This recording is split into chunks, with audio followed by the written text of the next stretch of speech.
So I'm here at the Pinot Noir conference in Wellington, New Zealand, with Ruud Maasdam from Staete Landt in Marlborough. How are you finding the conference, sir? We're on the first day. It's been a big day. It is Monday night, Tuesday night, funny enough. Sorry, get away from me. Ruud. This is what happened. 6 a.m. in the pool.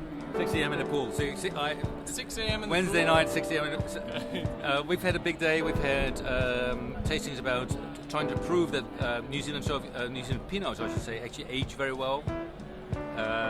Our wine was luckily featuring in it. The 03 was all about 03 vintage. The conference is going really well. It's quite intense. The food supply is fantastic. We get moved in a very close proximity. There's the harbour behind here. Actually, the South Island will be that way. And that's the museum. That's the only national museum we actually have in New Zealand. It's quite a fantastic Te museum. Papa. Yeah. It is. It's actually when you go on the seaside of it, it's like a boat and a shipyard that's sort of stranded there. I think this is organised every third year. This is only the fourth time that New Zealand does this. It's all about New Zealand Pinot Noirs and its place in the world between other Pinot Noir producing countries like France, obviously, predominantly Oregon, and a little bit in California, and then there's a big nothing, and maybe Australia makes a couple ones. But we're sort of trying to prove to the world that we belong beside all those nations that be making Pinots.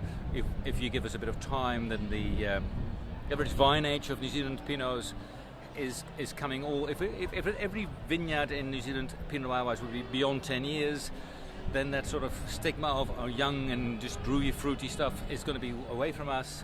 And the proof has been in a tasting today. Didn't you think so? I thought that was quite interesting today.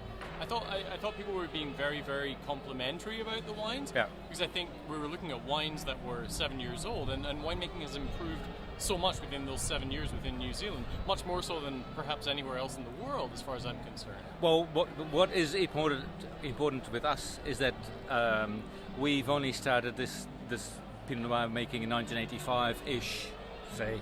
So there's somebody here that showed 30-year-old vines, but there's one or two companies in the whole of the country with 500 producers. So the vineyards generic are inherently young and are just getting between a 10 and 20 year point of age, and that's starting to produce really, really, really groovy Pinots.